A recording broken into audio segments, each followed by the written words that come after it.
Hello and welcome to the Business Standard Morning Show. I'm Swapnil Joglekar. It's the 2nd of February 2024 and here are the questions we'll be answering today. Why is this budget more than interim? Did the interim budget tick the right boxes? What does interim budget's fiscal targets mean for bond and equity markets? And the top budget numbers and what they mean. Finance Minister Nirmala Sitharaman almost stuck to her promise of keeping the interim budget free of any spectacular announcements. But at the same time, she tried to strike a fine balance between welfare and fiscal prudence. The budget speech was peppered with a number of people-friendly announcements like the housing scheme for the middle class. And it also promised to bring down the fiscal deficit to 5.1% of the GDP in FY25. So is this budget more than interim? Shivam Tyagi and Bhashwar Kumar find out in the first segment of today's special show in Interim Budget. Let's listen in.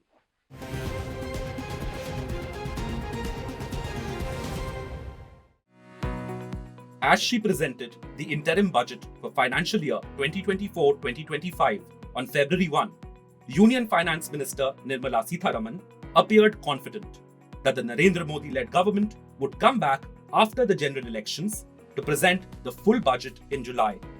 A number of factors indicate that yesterday's exercise was not just a stopgap budget.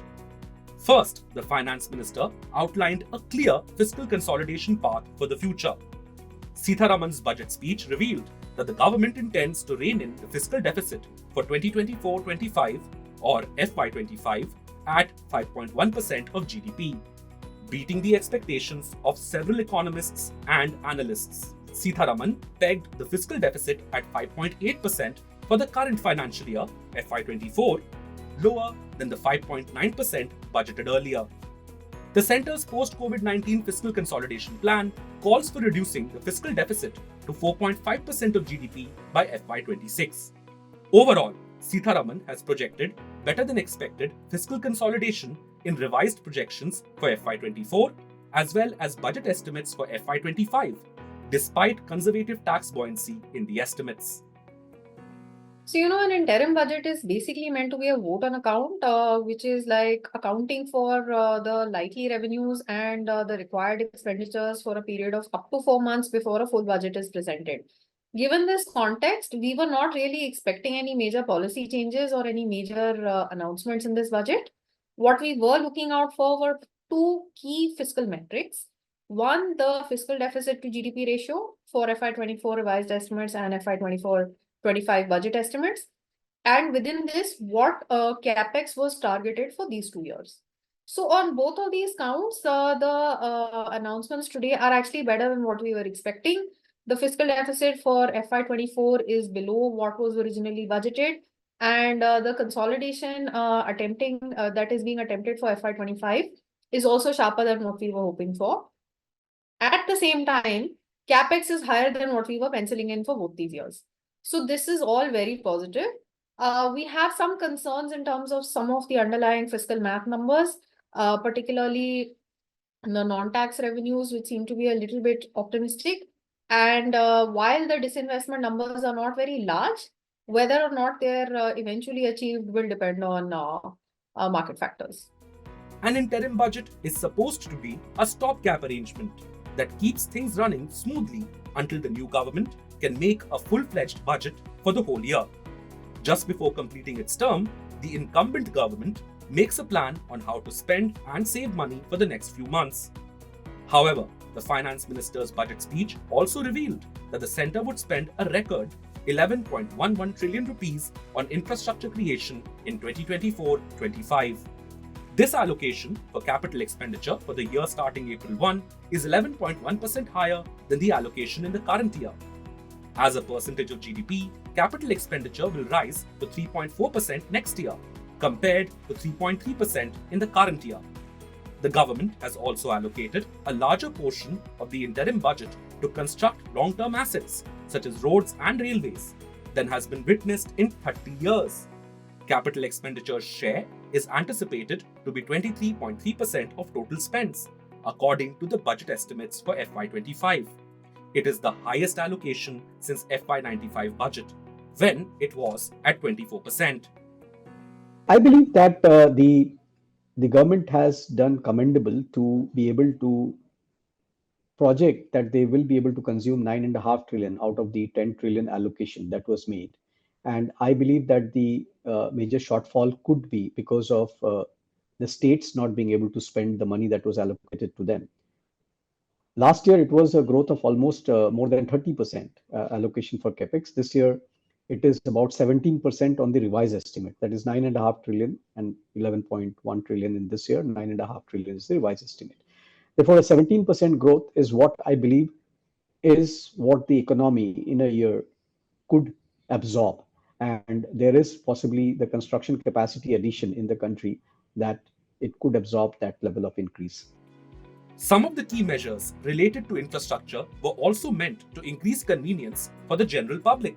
For example, 40,000 normal rail bogies will be converted to the Vande Bharat standards. A number of other people-friendly measures were also announced. The finance minister said the centre would launch a scheme to help deserving sections of the middle class, which are currently living in rented houses, slums, chawls, and unauthorized colonies, to buy or build their own houses. With the government being close to achieving the target of 30 million houses under the PM Awas Yojana Grameen, the FM announced that 20 million more houses would be taken up in the next 5 years in rural areas. While it kept the rates for personal, corporate, and indirect taxes unchanged, the government gave relief to 10 million taxpayers grappling with outstanding tax demands. The government will withdraw all outstanding direct tax demands up to 25,000 rupees pertaining to the period up to FY 2009-10 and up to 10,000 rupees for financial years 2010-11 to 2014-15. These measures extend well into the tenure of the next government, which will have to find the resources to fund them. By this yardstick, yesterday's budget was more than just an interim exercise. However, there is another yardstick too. None of these measures can be called spectacular or populist. Thus, some experts disagree, stating that the FM did indeed present an interim budget. Well, it is interim, and I think it is only doing the things that it is supposed to do. I think if we had seen a lot of pronouncements on the welfare side, etc., then I think it would not be that interim. So it has given in a way a direction. So you can assume with reasonable certainty what is coming in the next budget. I mean, some of the priorities they have listed out, so there'll be more elaboration of those when the final budget comes out after the elections, provided the government comes back to power. I believe this is an interim budget. There are no major announcements. All the allocations are as per trend with small increases across all the line items. So I believe this has been an interim budget. It appears that yesterday's budget was pragmatic yet people-friendly. While it wasn't quite a plain vanilla interim budget, it wasn't a pre-election populist one either.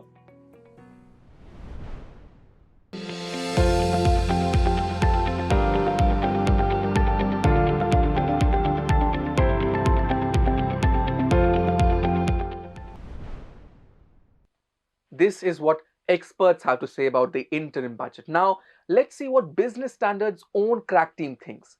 They offer us sector-wise analysis of this budget statement. Let's see if it ticks all the right boxes.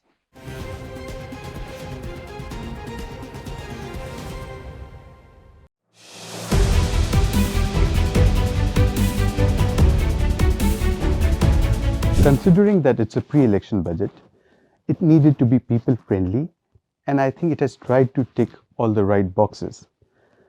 It has reached out to the four castes that the Prime Minister has been identifying, namely the poor, the youth, farmers, and women. It has also tried to reach out to the middle classes with its tax remission scheme and more housing for the urban poor. For women, it has promised covering Anganwadi and Asha workers under the health insurance scheme and encouraging a vaccination program for cervical cancer.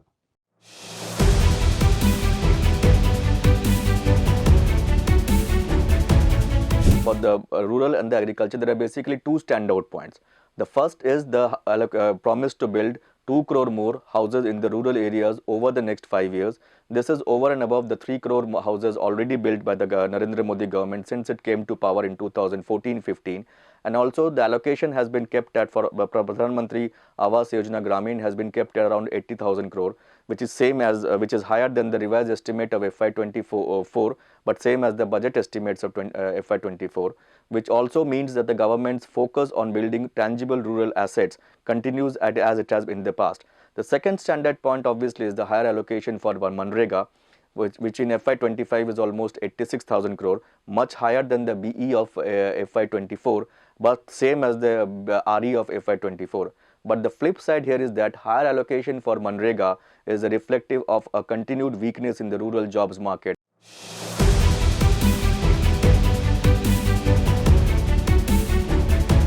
Ever received an income tax notice? I have. Therefore, I appreciate the Finance Minister's proposal to resolve tax disputes at two levels. Of course, the amount is important. 25,000 rupees for disputes up to FY10 and 10,000 from FY11 to FY15. But trust me, if you go through the process, a time will come when you will say, I will happily pay 10,000 if you spare me the process, because the process becomes the punishment. And some of these disputes go back to 1962. Oh, it's a relief. Trust me, I have been through it.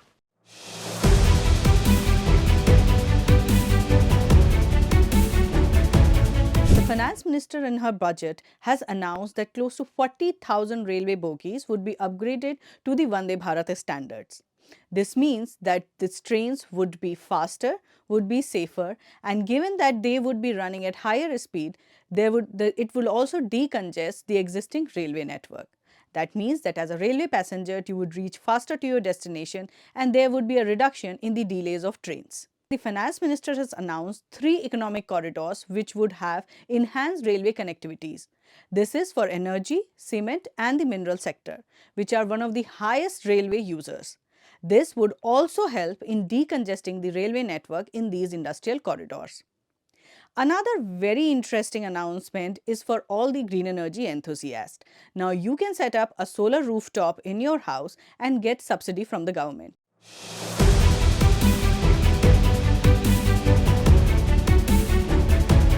Finance Minister Nirmala Sitharaman surprised everybody by announcing an aggressive fiscal deficit target of 5.1% for FY25 in the interim budget that she presented.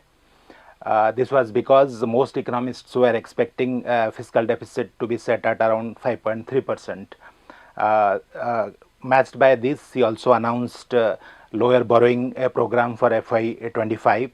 This will help the government reduce its borrowing cost in the financial year.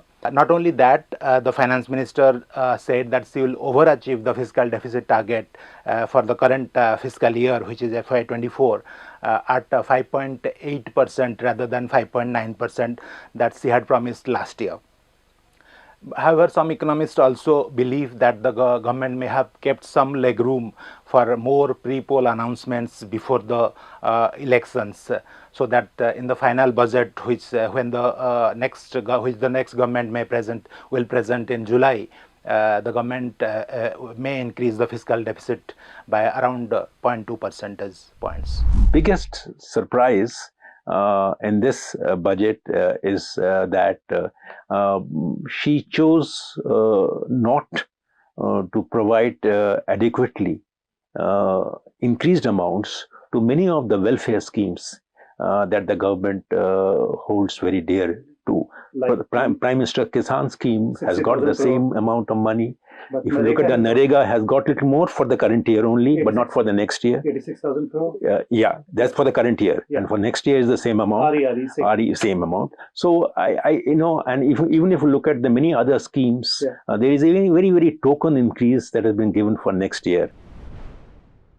The government's aggressive fiscal target set bond markets on fire. Yields on 10-year government securities fell as much as 10 basis points after Finance Minister Nirmala Sitharaman announced lower than expected fiscal deficit and borrowing numbers. So will the government's fiscal glide path provide the necessary balm to bond and, in turn, equity markets? Nikita Vashish and Puneet Wadhwa find out in our next report.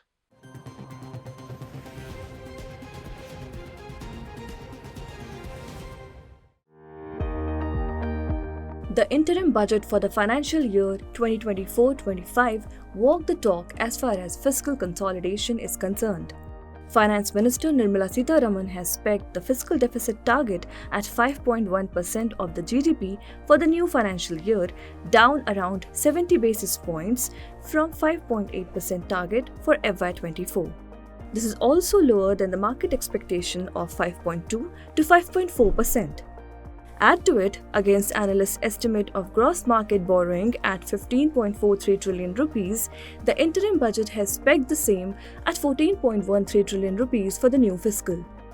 By comparison, gross borrowings are budgeted at 15.43 trillion rupees for the current fiscal year. Net market borrowing, meanwhile, has been pegged at 11.75 trillion rupees. The glide path's impact was seen immediately on bond yields. The yields on 10-year government securities cooled off 10.5 basis points intraday to hit a low of 7.039%. They eventually ended at 7.057% on Thursday, 1st February, as against 31st January, close of 7.144%. These fiscal numbers, analysts said, are expected to cap the rise in bond yields in the coming months. I think from a technical perspective, it will go below 7 and probably test 6.9%. While the economy is expected to grow at around 10.5%, the revenue is expected to grow by only 12%. That probably means that the revenue or tax buoyancy, which was expected to be close to 1.4, has been underestimated. And this is in line with the finance minister's ongoing theme of promise over deliver. So, will the government's fiscal gliding path soothe bond markets and in turn equities if they were to falter due to geopolitical risk and nervousness due to the general election back home? According to analysts, select equities which are dependent on market borrowings will benefit from softening bond yields in the near term. However, they caution that it may be too early to cheer the dip in bond yields from long-term perspective, especially at a time when India will be included in a major global bond index later this year. The numbers on the fiscal deficit that being projected, 5.1%, seems quite aggressive. I mean, I don't see how that is going to be met. And that is the real question. I think the large caps will be very tepid, and especially given the headline nominal GDP growth number, which I think is about 10.5% or so for large cap lies, because large caps need a strong nominal GDP growth numbers in order to grow. So I think the large caps will continue to be very tepid. On the other hand, I think small caps are going to be absolutely on a roll. As lower than anticipated fiscal deficit and gross borrowing put debt markets in a sweet spot, it has bolstered the outlook for select equity pockets, especially banks. On 2nd February, markets will react to the fine print of interim budget along with Q3 results and global cues.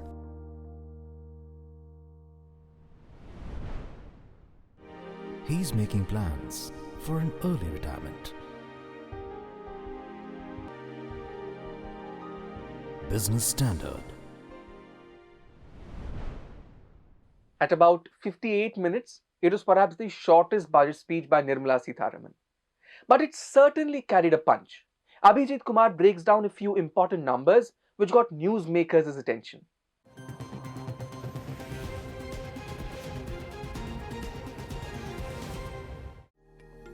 Union Finance Minister Nirmala Sitharaman laid out the government's fiscal deficit target in the budget estimates for 2024-25. Continuing on the path of fiscal consolidation, she set the fiscal deficit target at 5.1%. This comes on the back of the revised estimate of the deficit at 5.8% for FY24. The budget estimate for FY24 was 5.9%. Going by this trajectory, the government seems to be on the path to achieve its fiscal deficit target of less than 4.5% by FY26. To improve taxpayer services was Sitharaman's priority this time. Tax demands related to petty, non-verified and disputed direct taxes dating as far back as 1962 have been withdrawn. The outstanding direct tax demands up to 25,000 rupees till financial year 2009-2010 and up to 10,000 rupees from FY11 to FY15 have been exempted. She said the move is expected to benefit 1 crore taxpayers.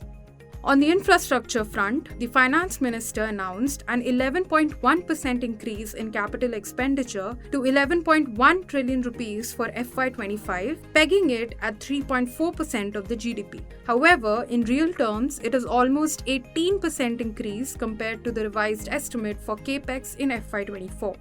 Announcing a golden era for the tech-savvy youth, the Union Minister said that a 1 trillion rupees corpus will be established to allocate a 50-year interest-free loan. The move was announced to encourage the private sector to scale up research and innovation in rising sectors. Sitharaman further announced that under the Pradhan Mantri Awas Yojana Rural, 20 million more houses will be built in the next 5 years to meet the demand arising from increase in the number of families. She informed the House that the government's initial aim of providing 3 crore houses to the rural poor was nearing completion.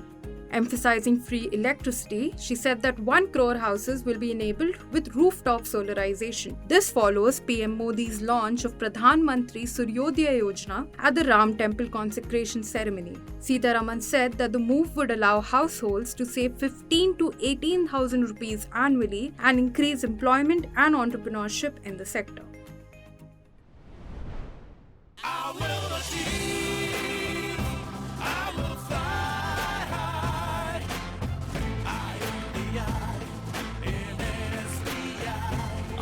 By the nation's trusted bank, SBI, the banker to every Indian. Salaried class, meanwhile, was a bit disappointed as the FM kept the rates unchanged. But they can now pin their hopes onto the full budget, which will be tabled in July. So that's all for today. For more news, views and insights, please log into business-standard.com. Thank you for watching.